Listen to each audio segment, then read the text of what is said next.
ನಮಸ್ತೆ ಎಲ್ಲರಿಗೂ. ಇದು ಬಂದು ಶುಕ್ರವಾರದ ಬ್ಲಾಗ್ ಆಗಿರುತ್ತೆ. ಇವತ್ತಿನ ದಿನ ಬಂದು ಪ್ರತಿದಿನ ನಂದು ಹೇಗೆ ಶುರು ಆಗುತ್ತೆ ಅದೇ ರೀತಿಯಾಗಿ ಇವತ್ತಿನ ದಿನವೂ ಶುರುವಾಯಿತು. ಮಾಮೂಲಿ ಬೆಳಿಗ್ಗೆ ಎದ್ದಿದ ತಕ್ಷಣ ಫಸ್ಟು ಪೂಜೆ ಮಾಡ್ಕೊಂಬಿಡೋಣ ಅಂತ ಹೇಳ್ಬಿಟ್ಟು ಎಲ್ಲ ರೆಗ್ಯುಲರಾಗಿ ಮಾಡೋ ಕೆಲಸ ಎಲ್ಲ ಮಾಡಿಕೊಂಡೆ. ಅದನ್ನೇ ಏನು ಮತ್ತೆ ಮತ್ತೆ ಹಾಕೋದು ಅಂತ ಹೇಳಿ ನಾನು ಯಾವುದೂ ವೀಡಿಯೋ ಮಾಡ್ಕೊಳ್ಳೋದಕ್ಕೆ ಹೋಗಲಿಲ್ಲ. ಪೂಜೆ ಮಾಡೋದನ್ನು ಮಾತ್ರ ವೀಡಿಯೋನ ಮಾಡ್ಕೊಂಡಿದ್ದೀನಿ.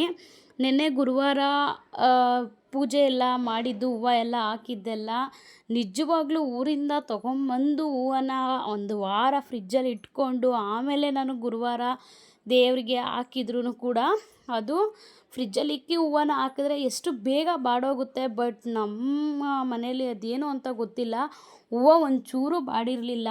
ಸೊ ಅದರಿಂದ ಒಣಗೋಗಿರೋ ಹೂವನ್ನು ಇದ್ದ ಮೇಲೆ ಅದನ್ನು ತೆಗೆದು ಪೂಜೆ ಮಾಡಿ ರೂಢಿ ನನಗೆ. ನಾನು ಯಾವಾಗಲೂ ಒಣಗೋದ್ಮೇಲೆ ಅದನ್ನೇ ಪೂಜೆ ಮಾಡಲ್ಲ, ತೆಗೆದುಬಿಡ್ತೀನಿ ಒಣಗೋಗಿರೋ ಹೂವನ್ನು. ಬಟ್ ಅದು ಹೂವು ಚೆನ್ನಾಗಿದ್ದರಿಂದ ನಾನು ಅದಕ್ಕೆ ಹಂಗೆ ಪೂಜೆ ಮಾಡಿದೆ, ಹೂವು ಏನು ತೆಗೆಯೋದಕ್ಕೆ ಹೋಗಲಿಲ್ಲ ಇವತ್ತು. ಫಸ್ಟು ಪೂಜೆ ಎಲ್ಲ ಮಾಡಿ ಮುಗಿಸ್ಕೊಬಿಟ್ಟೆ.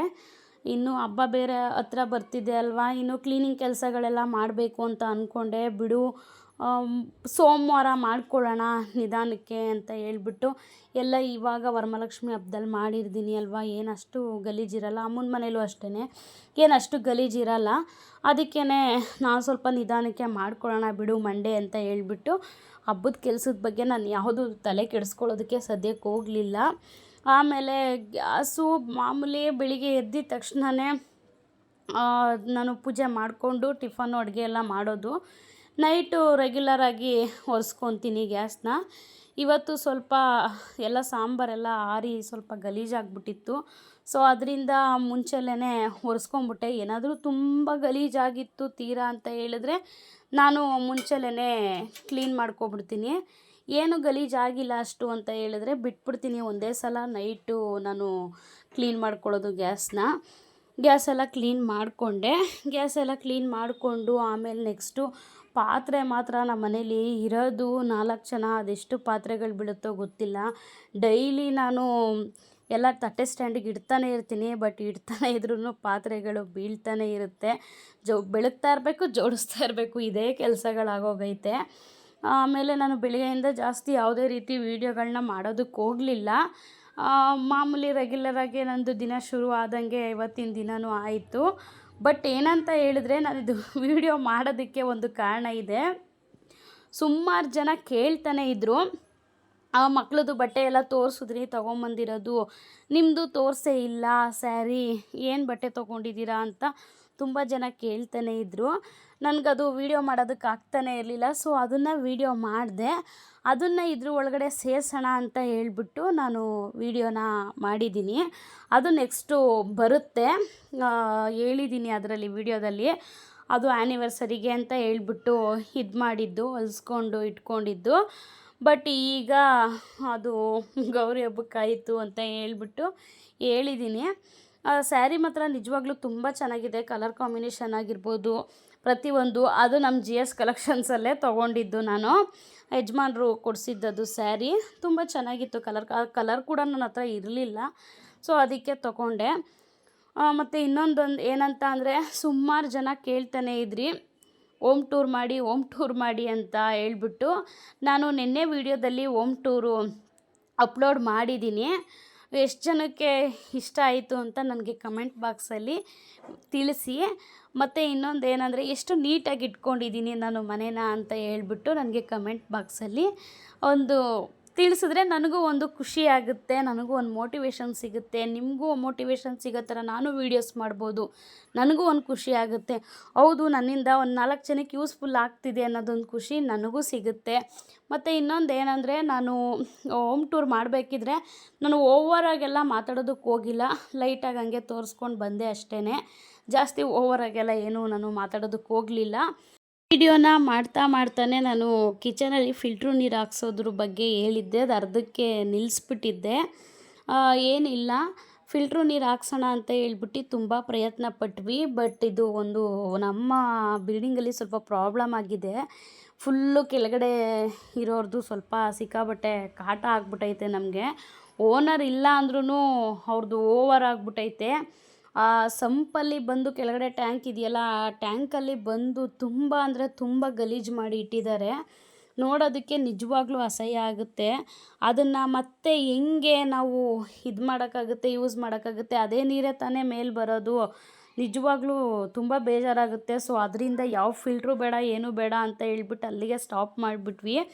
ಒಂದು ಗ್ರೈಂಡರು ಮತ್ತು ಓವನ್ನು ಮತ್ತು ವಾಟರ್ ಪ್ಯೂರಿಫೈ ಇದು ಮೂರೂ ಒಂದೇ ಸಲ ತೊಗೊಂಬರೋಣ ಅಂತ ಹೇಳ್ಬಿಟ್ಟು ಪ್ಲ್ಯಾನ್ ಮಾಡಿದ್ವಿ. ನಾನು ಲಾಸ್ಟು ಸುಮಾರು ಒಂದು 3 ತಿಂಗಳಿಂದ 2 ತಿಂಗಳಿಂದನೋ ಏನೋ ಒಂದು ವೀಡಿಯೋ ಹಾಕಿದ್ದೆ. ಫ್ರಿಜ್ಜು ತೊಗೊಬರೋದಕ್ಕೆ ಅಂತ ಹೇಳ್ಬಿಟ್ಟು ಹೋಗಿದ್ವಿ ಅಂತ ಹೇಳ್ಬಿಟ್ಟು ನಮ್ಮ ಯಜಮಾನ್ರು ಫ್ರೆಂಡವ್ರು ಮನೆ ಮಾಡಿದರು. ಅವರು ಫ್ರಿಜ್ ಏನೋ ಇದು ಮಾಡ್ತೀವಿ ಅಂತ ಹೇಳ್ಬಿಟ್ಟು ಕರ್ಕೊಂಡು ಹೋಗಿದ್ರು ಅಂತ ಹೇಳ್ಬಿಟ್ಟು ಆವಾಗಲೇ ನಾನೆಲ್ಲ ನೋಡ್ಕೊಂಡು ಬಂದಿದ್ದೆ. ಬಟ್ ನಾನು ಒಬ್ಬಳೇ ಯಾವುದನ್ನು ತರೋದಕ್ಕೆ ಹೋಗಲ್ಲ. ಅವ್ರು ಬರಲಿ ಅಂತ ಹೇಳ್ಬಿಟ್ಟು ನಮ್ಮ ಯಜಮಾನಂಗೆ ವೆಯ್ಟ್ ಮಾಡ್ತಿದ್ದೆ. ಅವರು ನೋಡಿದ್ರೆ ಆಮೇಲೆ ಇದು ಕೆಳಗಡೆ ನಾನು ನೀರು ನೋಡ್ಕೊಳ್ಳೋದಕ್ಕೆಲ್ಲ ಹೋದಾಗ, ಮೋಟ್ರ್ ಹಾಕೋದಕ್ಕೆಲ್ಲ ಹೋದಾಗ ಅದು ಎತ್ತು ನೋಡಿದ್ರೆ ಸಂಪಲ್ಲಿ ಎಷ್ಟು ಗಲೀಜೈತೆ. ಅಮ್ಮ ಬೇಕು ಬೇಕು ಅಂತಲೇ ಸಂಪೊಳಗಡೆ ಚಪ್ಪಲಿ, ಸ್ಲಿಪ್ಪರ್ ಹಾಕೋದು, ಗಲೀಜು ಮಾಡೋದು, ಮತ್ತು ಅಲ್ಲಲ್ಲೇ ಬಟ್ಟೆ ಒಗೆಯೋದು, ಅಲ್ಲಲ್ಲೇ ಪಾತ್ರೆ ತೊಳೆಯೋದು, ಎಂಜಲು ನೀರೆಲ್ಲ ಹೋಗೋದು, ಈ ಥರ ಸಿಕ್ಕಾಬಟ್ಟೆ ಕಾಟ ಕೊಡ್ತಾ ಇದ್ದಾಳೆ ಅಂದರೆ ಅಮ್ಮ ಅಷ್ಟಿಷ್ಟು ಕಾಟ ಕೊಡ್ತಾಯಿಲ್ಲ. ಸೊ ಅದರಿಂದ ಈ ಥರ ಪ್ರಾಬ್ಲಮ್ ಆಗಿ ಫಿಲ್ಟ್ರ್ ಹಾಕ್ಸೋದು, ಪ್ಯೂರಿಫೈ ಹಾಕ್ಸೋದನ್ನ ಸ್ಟಾಪ್ ಮಾಡಿದ್ದೀವಿ. ಸ್ವಲ್ಪ ದಿನ ಮೇಂಟೈನ್ ಮಾಡಬೇಡ. ಇವಾಗ 5 ರೂಪೀಸ್ದು ಕಾಯಿನ್ ಹಾಕ್ಬಿಟ್ಟು ಫಿಲ್ಟ್ರ್ ನೀರು ಕ್ಯಾನಲ್ಲಿ ತೊಗೊಬರ್ತಾರೆ. ಡೈಲಿ ಇಲ್ಲ ಒಂದಿನ ಬಿಟ್ಟು ಒಂದಿನ, ಡೈಲಿ ಅಂತೂ ತರೋದಿಲ್ಲ, ಒಂದಿನ ಬಿಟ್ಟು ಒಂದಿನ ತೊಗೊಂಬರ್ತಾರೆ. ಅದನ್ನೇ ಹೆಂಗೋ ಅಡ್ಜಸ್ಟ್ ಮಾಡ್ಕೋತಾ ಇದ್ದೀವಿ ಸ್ವಲ್ಪ ದಿನ. ಆಮೇಲೆ ಅಡುಗೆಗೆಲ್ಲ ಕೆಳಗಡೆ ಹೋಗಿ ಕಾವೇರಿ ನೀರು ಬರುತ್ತೆ, ಅದನ್ನೇ ಹೋಗಿ ತೊಗೊಂಬರ್ತೀನಿ. ಅಡುಗೆಗೆ ಅದನ್ನು ಹಂಗೆ ಮೇಂಟೈನ್ ಮಾಡ್ಕೋತೀನಿ. ಮತ್ತು ಇನ್ನೊಂದು ಏನಂದರೆ, ಇನ್ನೇನು ಅಮ್ಮನ ಮನೆಗೆ ಹೋಗ್ಬೇಕಲ್ವ ಹಬ್ಬಕ್ಕೆ. ಸೊ ಅದರಿಂದ ಬಟ್ಟೆ ಎಲ್ಲ ಪ್ಯಾಕ್ ಮಾಡಿ ಎತ್ತಿಟ್ಕೊಬಿಡೋಣ ಫ್ರೀ ಇದ್ದಾಗ ಅಂತ ಹೇಳ್ಬಿಟ್ಟು ಬಟ್ಟೆ ಎಲ್ಲ ಪ್ಯಾಕ್ ಮಾಡಿ ಎತ್ತಿಟ್ಕೊಂಡೆ.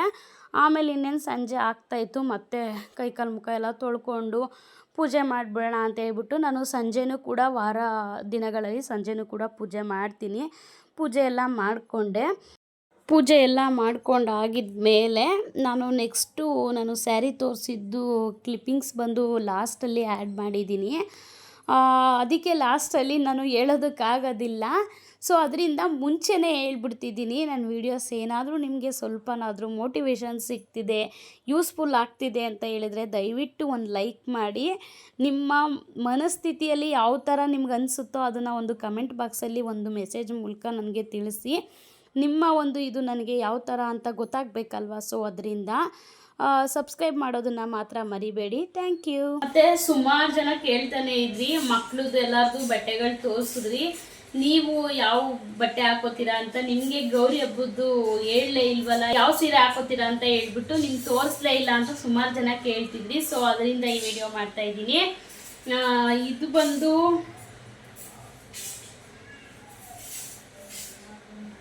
ಇದು ನಮ್ಮ ಯಜಮಾನ್ರು ಕೊಟ್ಟಿದ್ದು ಸ್ಯಾರಿ. ಇದು ಯಾವಾಗ ಭೀಮ್ ನಮಾಸೆ ದಿನ ಕೊಟ್ಟಿದ್ದು ಅವರು.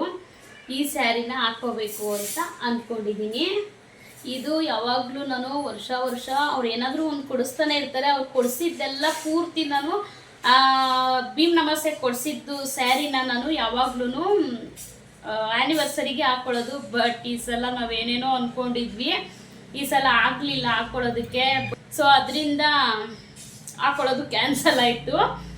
ವರಮಹಾಲಕ್ಷ್ಮಿ ಹಬ್ಬಕ್ಕೆ ದೇವ್ರು ಗುಡಿಸಿದ ಸೀರೆನ ನಾನು ಯಾವಾಗ್ಲೂ ಗೌರಿ ಹಬ್ಬಕ್ಕೆ ಹಾಕೋತಿದ್ದೆ.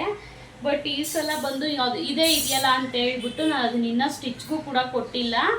ಸದ್ಯಕ್ಕೆ ಇವಾಗ ಇದನ್ನೇ ವೇರ್ ಮಾಡ್ತಾ ಇದ್ದೀನಿ. ಅಮ್ಮಂದು ಸೀರೆ ಸ್ಟಿಚ್ಚು ಕೊಟ್ಟಿದ್ದೀನಿ ಬ್ಲೌಸು. ಅದು ಬಂದ ಮೇಲೆ ತೋರಿಸ್ತೀನಿ ನಿಮಗೆ ಅದು ಯಾವ ಥರ ಇದೆ ಅಂತ ಹೇಳ್ಬಿಟ್ಟು. ಇದು ಸ್ಯಾರಿ,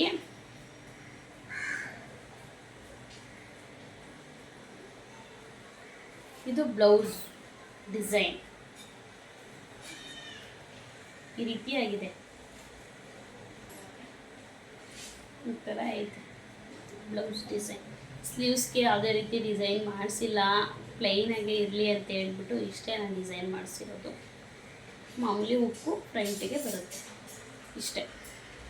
ಇದು ಬ್ಲೌಸು ಸ್ಟಿಚ್ ಕೊಟ್ಟು ಅರ್ಜೆಂಟಾಗಿ ಹೊಲಿಸ್ಕೊಂಡಿದ್ದು ನಾನು. ನೋಡಿದ್ರೆ ಈ ರೀತಿ ಆಯಿತು.